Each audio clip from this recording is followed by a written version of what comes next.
Master the business of speaking with your hosts, Taylor and Austin. You're listening to Technically Speaking.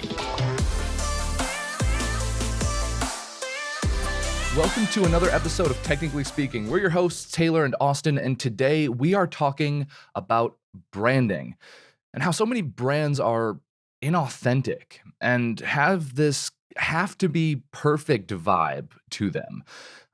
You know, those videos you watch and it very much feels like corporate stiffness. We talk about how that's not what causes people to buy, and it causes human-to-human interactions that cause people to buy. And the perfect person to come in for this is Massimo Zefferino. Now, aside from having an amazing name, he also has an incredible beard, so welcome to the club. He has an amazing perspective about branding and design. He's owned a branding and design agency for over 20 years, is one of the of two other companies that are left in his area from 20 years ago that are still running creative agencies.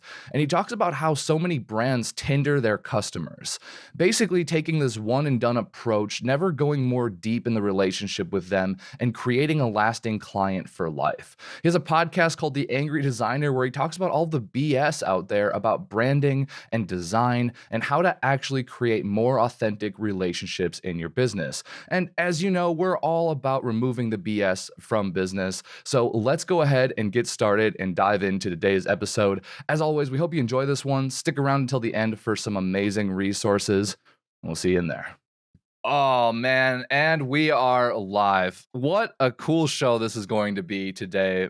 Simo, it is amazing to have you here, man. I love the beard. I love the hat. I mean, thanks, guys. Wow. I know. I feel like we're long lost brothers. I know, right? It kind of feels like that. Yeah. It does, right? Yeah. There was no awkwardness. There was no, formality. It was just jump right into it. Jump right in. Yeah. I mean, this is our first time meeting you. Just for all the listeners, we're all meeting you for the first time together. Seriously, so we're so glad that you're never here. done this before. Right? I know, right? Yeah. Oh, geez, this is great. It's so fun. So I got to point out, though, that I'm a little disappointed. We were just talking about how you guys at the office are doing Halloween today. At the time we're celebrating, or we're recording this today, it's about to be Halloween, and you're not dressed up, man. I was kind of hoping you'd be in a Superman outfit. Hold on, check this out. Okay, deal. He's like, I got this. Listeners, you got to head to YouTube, man. Check out the show. Let me plug that real quick. Subscribe, get some updates. I know. I was going to say you're missing out if you're not checking out the video. Oh, I was doing Duck Dynasty, right? I had to do this. You look like the dude. Look at that. This is my outfit. I had to figure something out with the beard, right? Yeah. The beard's Wow. legit. Yeah. I went the Paul Bunyan route this year. I'm being Paul Bunyan, so. Oh man, I love it. I can't believe how much you nailed that look, man. Seriously. Really It was like you transformed when you put it on. Right? Oh, I just needed a shotgun. We would have been good. Yeah, that's right. Do you know what's funny? So last year, we had this, and obviously, again, when you got a beard like this, you're limited to what you can do. So I did Rob Zombie, right? I found a good hat. I found an awesome wig, big cowboy hat, big ass, big glasses, leather. I mean, it was a great outfit. And Fridays we do Whiskey Fridays, right? So I had to still go get whiskey at like middle of the afternoon for Friday. So I went dressed up. And people thought I was actually not actually Rob Zombie, but I was some dude with long hair, cowboy hat, like this total like crazy ass rocker lifestyle dude. And they were so rude to me. These are people that I see every single week when I go get alcohol at the street, right? So they're like, "Oh, what are you guys having today?" Didn't recognize me, and they were rude as hell. And I was hurt, man. Oh man, you think that they would just be jaw dropped? You would not believe this. Jeez, I thought it looked cool. Oh man, yeah. Don't take it personally. Don't let that kill your creative spirit, because I am so impressed by the costume there. Yeah. Oh man. Oh, that's amazing. Yeah, you're a fascinating character, man. I just like you. Jeez, thanks, dude. You guys rock. This is good. I realized that this was going to be a really fun conversation. We were doing a little bit of digging about you, obviously, before we were on the show. Stumbled across your YouTube channel. Yeah, reasonable amount of creepiness. It was on the internet, so for what it's worth. Yeah, right. Like we can find it. I think it's your fault, really. But we saw a YouTube thumbnail that was titled "Don't Tinder Your Customers." And I didn't even know what to do with that information. And so maybe we can use this as sort of a segue. Like, obviously the topic of today's conversation is just this bringing humanity into the digital technology marketing realm. How does that fit though? how did the Tinder thing fit? So that was all about, trying to pretend that you're being something that you're not. So, Tinder, everybody puts their best picture, their best profile. It's the highlight reel, so man. fake. You got to show off. That's a marketing channel right there. Right. Well, I mean, and again, it's yeah, right. It really is. But it's just like your brand, right? Like the whole segue there is you can say whatever the hell you want to say. Once people deal with you, they're gonna see through that crap. So, don't Tinder your customers. Don't be that experience for your customers. Make sure you understand, who you are, what you provide, right? And then this way, when they're swiping over to you, they're gonna actually stick around, right? This isn't a one night fling. Was what that episode was about. This is long term, right? And so a lot of our business, I mean, the past 23 years has been repeat customers jumping from one job to another, right? And as they're going up in their careers, they're bringing us along for the ride. It's this whole customer for life mentality that we go from, right? Like our customers, of course, we do great work, but one thing that we do that we're really proud of is this conversation. This is just the way we are, and we treat our customers like this, and they love it. Like, we're not for everybody, and that's okay for us. But for the ones that are cool with this, it doesn't feel like work at all, right? And you go even further for them, and you will actually, you'll go, as far as you can without killing yourself for them, because there's a genuine, relationship. You enjoy that relationship, and again, it's worked out to the point where they keep coming back over and over. So, like, believe it or not, so we've been in business 23 years, and I have 2 customers from when we first started. Like, they're now obviously into the next generation. The one is now 3rd generation in, who's taken over. The other customer, she was young when she started, and she's, came back like, I don't know, 2 years ago now. Like, we started for the first 8 years with them. They went off because her position changed, but as soon as she came back up, she brought us along. So it's just really cool,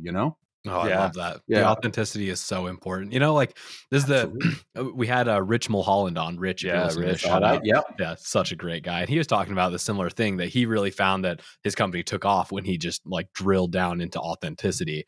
And our last episode with Chris Gray, he was talking about this as well, because the reality is, like, it's not hard to make a sale once. Like, you can convince somebody to do anything once, but if you're going to create a customer for life, somebody that's going to stick around and you're going to build an actual relationship, there's nothing you can do outside of just being yourself and just being service oriented that's going to lead to that. Absolutely. Outcome. That's it.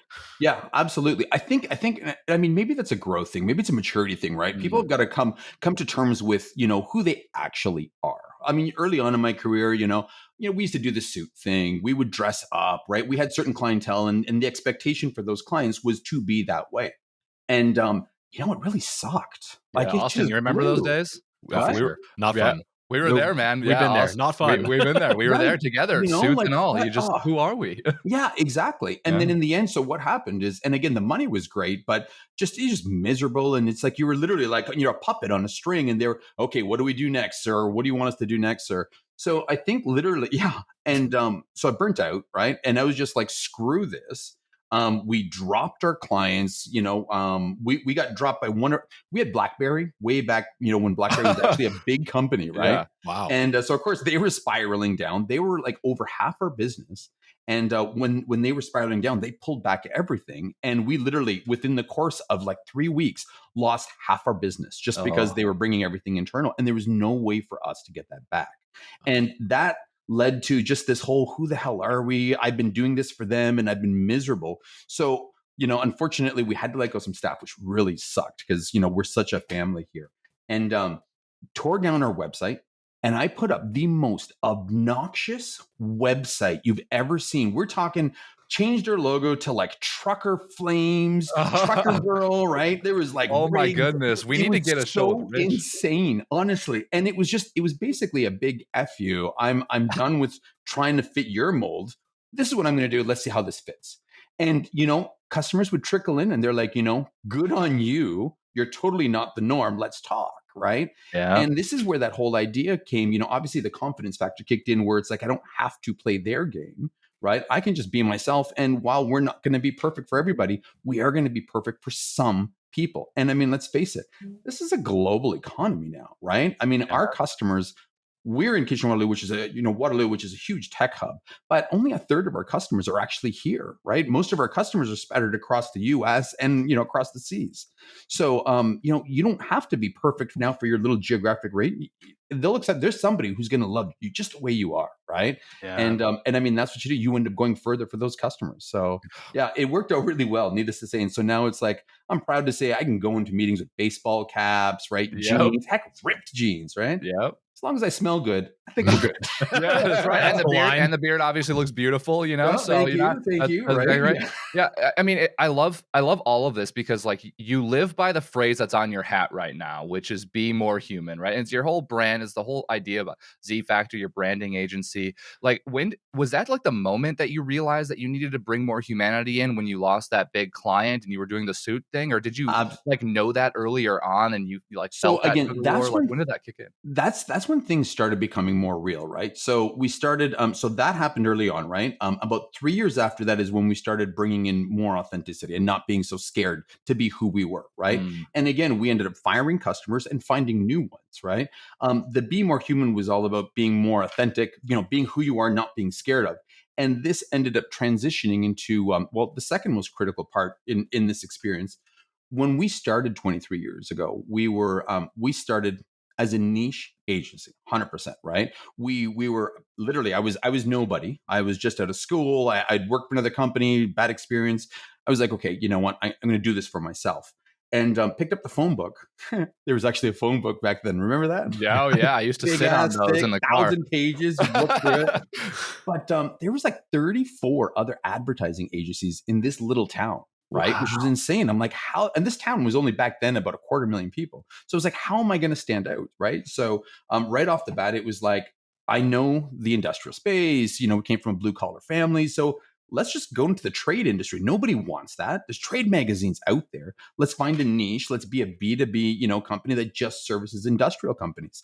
So that worked out incredibly well for us, right? For the first 5 years, we just kept on growing, which was a really good thing because we found a niche and we owned that niche, right? And then through there, we started working with engineers. We started realizing engineers thought a little different than other people, right? They spoke a different language, right? And this is where this started coming, because it was like, because of our blue collar background, we knew how things got made, but because we were designers, there was this whole awesome understanding of what is that meaningful relationship between, what they were doing and the end user. And so we carried that through. Now, in the middle is when things got messy, right? As all companies, you start growing, you start chasing opportunities, and you start, your brand starts changing. And this is where everybody starts fumbling. I kind of feel this is why people say, most companies, if they can make it past their first year, they won't make it past their seventh, right? Their fifth to seventh seems to be that second stretch. And I think it's because they're trying to grow, but they're not sure how or where, right? They started with something that was great, but then they're chasing opportunities, and that's a big mistake, right? So had we stuck with the original plan, it would have been fine. So for those next 10 years, we basically spent trying to be a generalist type of agency. We took every customer. We serviced, everything from spas to, web companies. We did low cost web. We tried what every agency would do, right? And you'd always shoot for big jobs, big clients. But, not only did that get, tiresome, and of course we were the whole puppet show idea, but you could see it really took its toll, because we're just like soulless. It was mindless. We didn't know anything. So I was about 6 years ago, I sat down with some of the people who are still here, and it was like, we got to do something, because I'm miserable. None of us are happy again. It was cool to hang out all the time, but we needed to change this up again. And it was, we're in a tech town. Right. Google was dropping, like $1 billion in this town back then. We've got Shopify and this and that. So it's like, look, we know what engineers think. The engineers that we were dealing with before are the exact same engineers that are now in technology companies, right? They think the same, they act the same. It's just now it's tech. So, and it's like what we brought was understanding how those two worlds collided. So that's where the whole We Speak Human came. It was after the burnout, after the big FU, after, trying to say, like, let's just be who we are. We understand what these people really want. We understand what these people are delivering. Let's make that connection. So we literally put it all in and decided to niche back in technology. Nice. And so we let go of some companies. We became a technology focused agency, a B2B technology focused agency. And that was probably the best thing we ever did. So we've had a lot of fun throughout the years, but by re-niching, rediscovering that whole niche and becoming an expert in that place was probably the biggest thing. And then that's where, the We Speak Human came from. So, right now we tell everybody that we help B2B technology companies be more human and look more global. So those are the two kind of silos that everything seems to fall into. So wow, man, I love that story because like it tells like the quintessential story of how to be successful in business, which is get a niche, yep. provide a ton of value, be highly relevant to people. And then but you did that. I mean, first 5 to 7 years, it was pretty successful. And then Yep. we said, okay, let's go more general now that we've built Yes. something. So even doing that halfway, like through your business life cycle, like that's a mistake. Like no matter what, like losing the niche can be absolutely very challenging to be more general. So you went back to the niche, or a different the evolved version of that niche, I would say, with the technology stuff, and then kind of regrew from there. And it was the smartest thing that we ever did, really. It was again, it kind of played into, so our industry has changed so much over the past, 20 plus years, right? When we started, 90% of this industry, 99% of this industry was print, right? And we saw it transition from print, digital kind of came in, and half those companies, that were in the phone book back then didn't make that jump. They weren't able to take, what was offline and put it online. So, we were young enough, we adapted to, and evolved, of course, to the technology, figured out how to use it, kept growing, right? Now, of those original 34 companies, there's 3 of them, and we're one of them that are left, which is pretty damn cool. Wow. I'm kind of happy about that. But the space has evolved so much, and it's natural to try to grab a little bit of it. I think that's the entrepreneurial spirit to keep growing and keep going bigger and bigger and bigger. But it's the funny thing is we're bigger than we ever were right now, but we feel the tightest, like the more clarity is I think what everybody needs. And it's scary as hell to commit to a niche, right? And it is. And some people might think it's limiting, but man, if you get rid of that whole notion about it being limiting because you've just got this little market, dude, it's a global economy. That little market, is hundreds of millions of opportunities. The pie is huge. There's absolutely no doubt about that. Even if it's, like 0.5% from a global scale, we're talking like 100 million different opportunities. This is the number one issue we hear in speakers, like experts. Like they don't want to niche down because like they might be like a motivational type, let's say. Well, I can motivate anybody. Well, okay. Right. Who's going to buy that? Like who's actually going to be lining up for it if it's not relevant to one specific group of people, like where does that messaging going to fall into play? It's so short-sighted, and like people don't think about how deep they can go with a particular niche to solve their problems. Rather, I have this one thing to sell, and I have to do it to everybody. They don't think about the depth. It's just so broad. And it's true. It's funny you say that because through this journey for me, there was a point. I mean, every other week, a business coach would call me up and be like, "I can transform your business. I can do this," and I must have met like with 20 of them because I was like, "Help me!" Right? I want to know, but they didn't know this space. But they knew operations, they knew OpEx, they knew this. And I'm like, dude, that's not going to help me. Like, yeah, you might be able to help me trim off a little fat here and there. I need to, but they were all spewing the same shit. So for a little while, I ran a website and it was called Screw the Business Coach. And it really was, and it was legitimate. Just, you already know, what you have to do to be successful. So just look within yourself. And that whole thing was just blog posts about just, you've got it in you. You know what the right answer is. You don't need somebody, because they were all generalists. Yeah. Had one of those been actually a specialist, I would have paid 5 times their rate, because the information it would have been relevant, right? It would have been targeted, and I would have got something out of these. So, I mean, again, value in the niche. I am so, I feel like I lost, 12 years in the middle there by abandoning the niche. And, it's just a good thing to do. Well, speaking to the point of like humanity too, like outside of the need to niche because you're able to better solve specific problems, like, because problems exist across the board. Like for us at Speakerflow, like we solve this problem, which is structure and systems. Like a lot of businesses don't have the ability to do that. And any business can do that. But the ability for us to nail down into this expert niche, coaches, consultants, speakers, like we're able to draw things that are specific to this industry that helps us solve the problem in a more specific way. So that's Right. important. But on the other side of it, and I think maybe this is the more important side of it, like Mhm. when you're connecting with somebody, when you're a service provider and you're trying to do a good job, a real relationship is predicated on feeling understood. And the Right. benefit to niching down is that people feel safe because you get Yes. it, you know? And Yeah. like even outside of the problem solving, the solution side of it, it's just like being able to have an actual authentic relationship with somebody because there's some inherent trust already that's built there is immeasurably useful.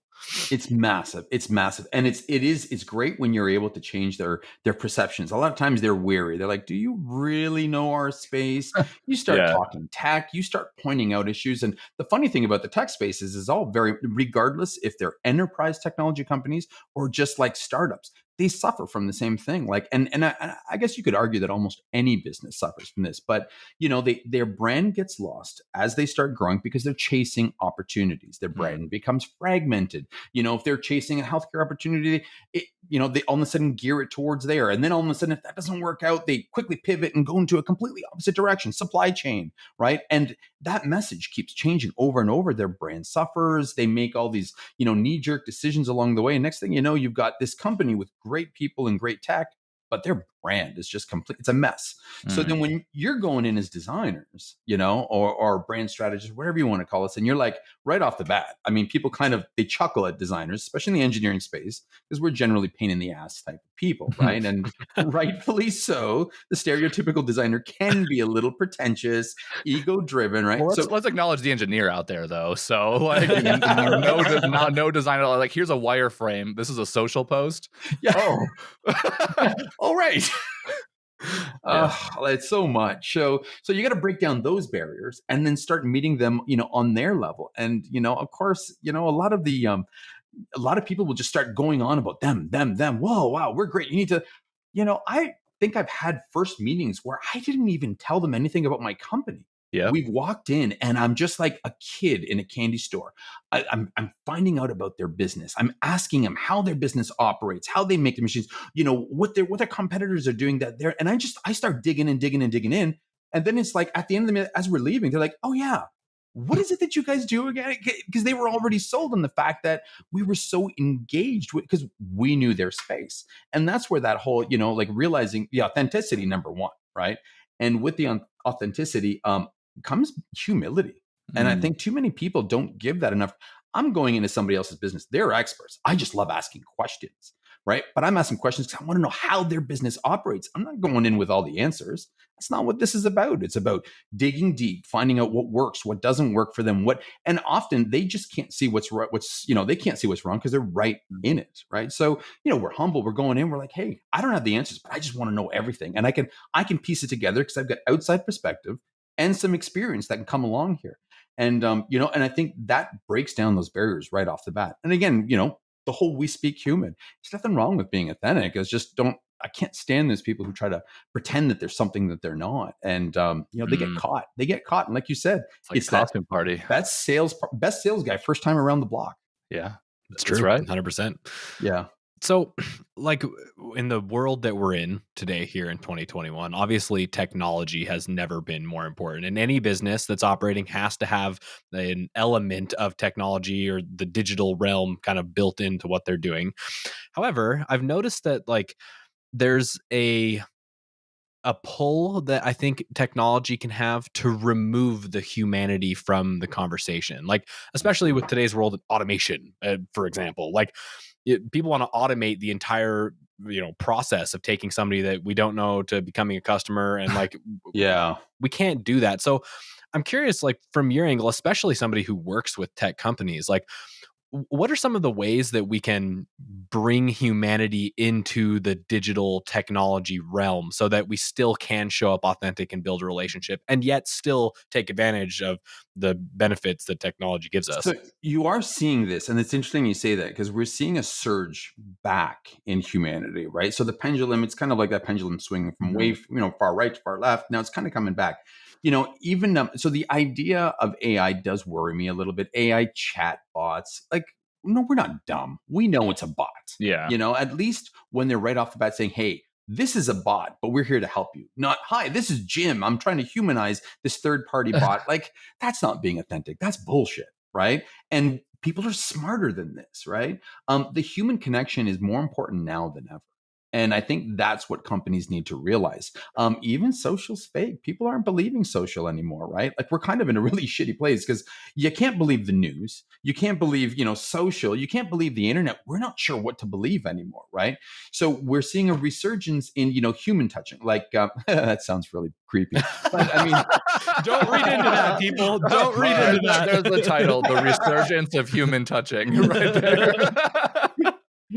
So last week, believe it or not, we were in Vegas for a customers convention. So this is fresh out of COVID, right? And it was their best one yet because everybody needed that human contact, right? We're seeing all of our customers ramp up again trade shows, which is crazy to see because everybody went so digital for a while that now it's like this resurgence of trade shows because people need to reach back out. People aren't dumb. They know what the funnels are, right? And again, the more people try to hide themselves behind a funnel, I think is where, you start seeing click rates drop less and less and less. Like, it's interesting to see, how inside sales are succeeding far more than these top of funnel campaigns, because again, you can actually become more personable. You can get a little bit, you can go on LinkedIn, find out, what they like and actually add that in an introductory email. You can send them a little video along. So it actually makes them feel like this message is for them. It's not a blanket message. And I think that's where we're seeing that there's a lot of opportunity. And we're seeing it with apps, we're seeing it with email programs, but it's that human touch point. People need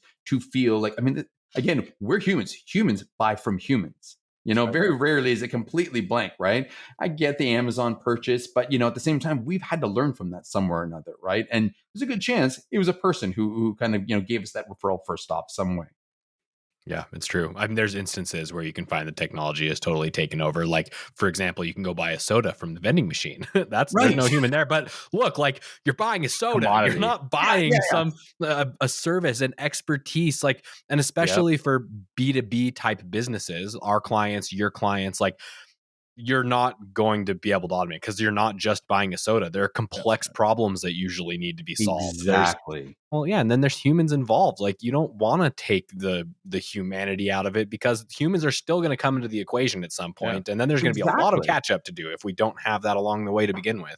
And even more so in a service-based industry, right? Like, that human touch is just so important. People are trying to they think that people want more tech. But the reality is they need that human interaction. They absolutely, and there's going to come a point where we're going to end up with a society of, there's businesses and it's a hugging business. You can go in and get a hug for half an hour. Not even a sexual hug. We're talking literally an embrace, comforting, right? Embrace. Exactly. And it's scary as hell that there's going to be a generation where everybody assumed everybody wanted to be tech, but the reality is those touch points are coming back and they're coming. So the more human your business is, and the funny thing is that's what we do for our customers. We bring humanity back to their tech, right? So our two silos are, we help technology companies be more human, look more global. The be more human part is almost every tech company talks about their tech.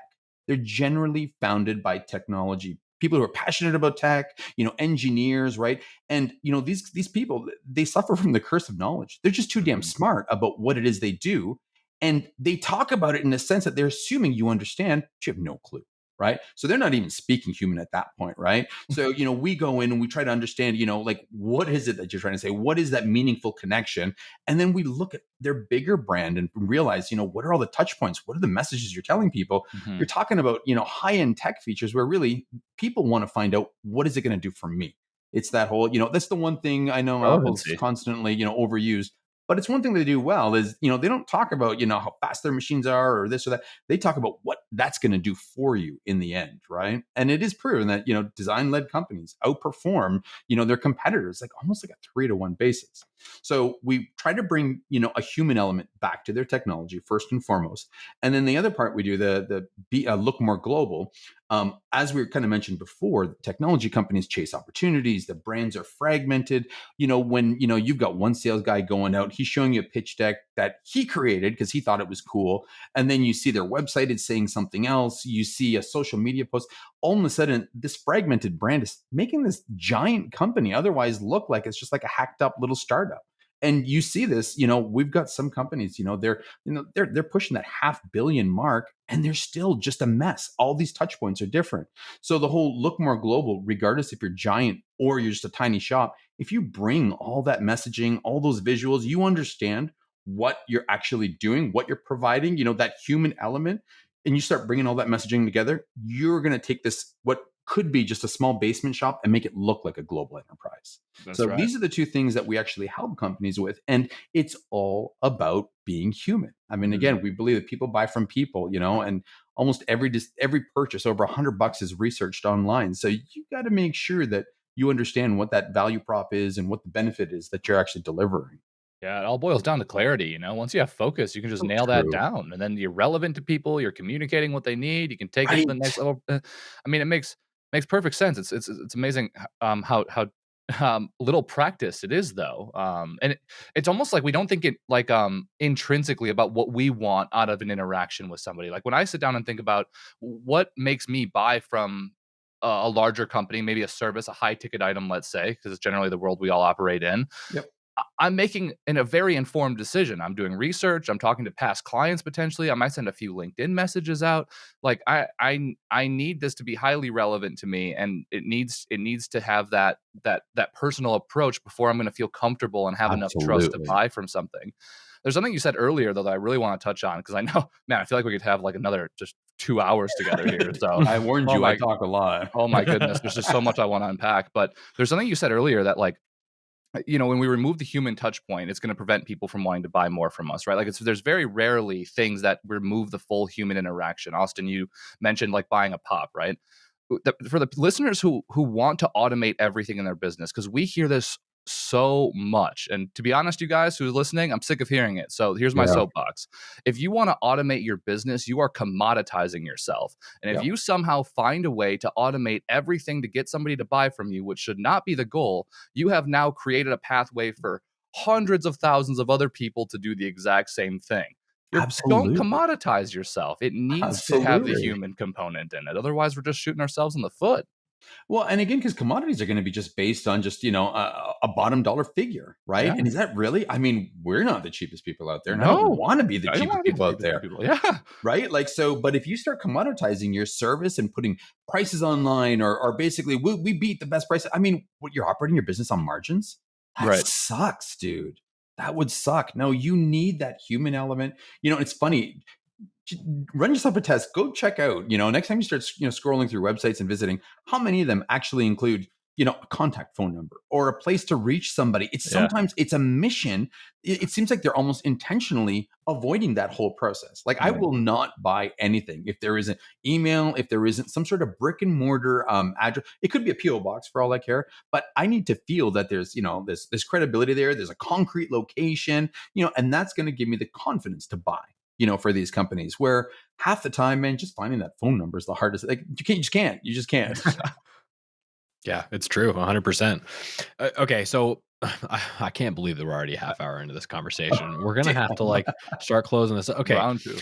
Well, I really like concrete things that our listeners can be taking away from this. And we've talked about a million good ideas. So I'm not saying that there are not concrete things up until this point, but from your angle as the expert in this area, is there low hanging fruit that you tend to look for in organizations where maybe somebody can be identifying some of these problems for themselves if they're not quite ready to take the leap and hire somebody like you to help them solve their problem? Interesting. Yeah. Interesting. So, from a brand, standpoint, right? Brand now is more important than ever for any company, right? Because again, people think that a brand is a logo. People think that, brand is your colors and it's what you say you are. But the reality is it's not what you say about yourself. It's what other people say about you. And it's what other people say about you that's based on all the touch points that they've had with your company, your product, your experience. So this is when we talk about, when the message is fragmented, right? They don't know what the hell kind of brand that they're dealing with, right? Because one company says, or one website says this, one review says this, your social media says this. So some of the low hanging fruit that I would recommend is actually commit to some sort of brand promise that you want to try to attain. And that's the key, that you want to try to attain, right? That brand promise, everybody internally should live by. And then all that material externally that you post should, benefit or should, play that up, should go to that, to specifically that. I mean, we, 6 months ago, we launched a company, and again, they were amazing tech company, right? Really cool, super tech, super B2B, right? But they service like Google, they service Apple, they service really cool stuff. And they were just too technical for their own damn good, right? And so, everything had something else. They put a website up for this product, a website up for this product. And it was really cool to go in there with these, smarter than like the smartest people I've ever met in my life work at this company. And, we were treated like equals. They appreciated everything we said because we were very humble going in saying, you're experts at what you do. This is how we can help. And when we finally brought back their vision, so we launched their website 6 months ago, and they said that they've already had, and it was a short year, but they've already had a record-breaking year, and they still have their 2 busiest months ahead of them traditionally. And again, it was because everybody was able to rally around the same promise. And that's what I think companies struggle with. Yep. We're dealing with another company right now where internally there's struggles because some people think that they stand for this, some people think your brand is bigger than you can think. But again, if everybody rallies together, that energy, that focus, if everybody knows this is what we stand for, so start representing yourself this way, everybody takes that ownership.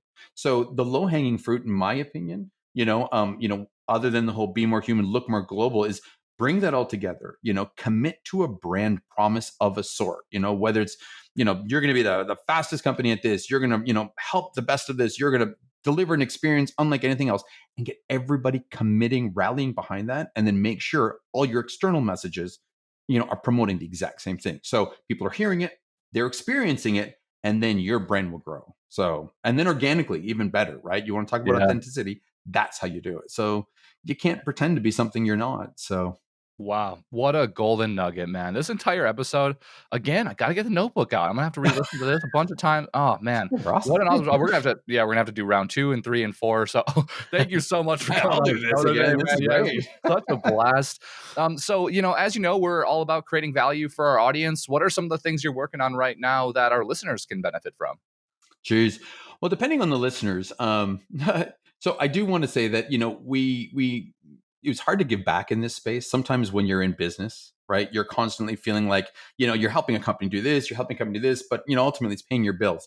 So we want to try to figure out what kind of outreach, in a sense, we could do. And we're passionate graphic artists here, right? So I took my senior designer and we actually created this podcast called the Angry Designer Podcast, right? It's the Angry Designer, to theangrydesigner.com.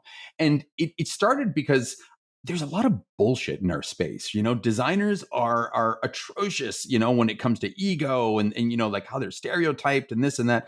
And there's a lot of people in this space that they bail early. Like, by the time you see designers at the age of 40 and up, and I mean, the drop off rate is incredible. And being in this space, you see that, right? So our whole mission is to cut through all the industry bull that everybody's dealing with. And we want to help designers survive and thrive through all this, right? I mean, some of the best designers in the world, got 50, 60 years of experience behind them, right? And that's what everybody should attain, right? You should strive. If you can get that, you're never going to work a day in your life. Mm-hmm. So our podcast is literally, we just celebrated our 50th episode. So which was fun.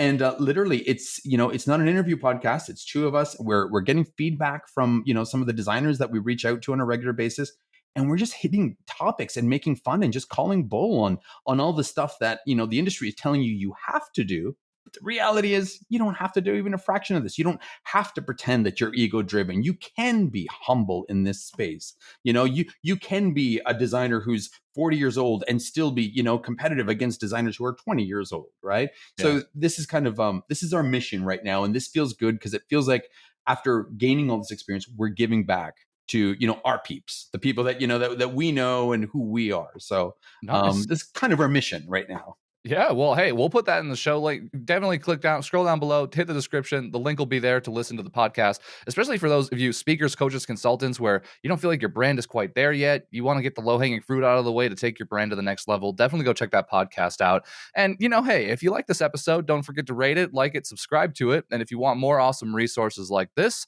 go to speakerflow.com/resources. Thank you so much for chiming in. I just wanted to take a second to thank our sponsor, Auxbus.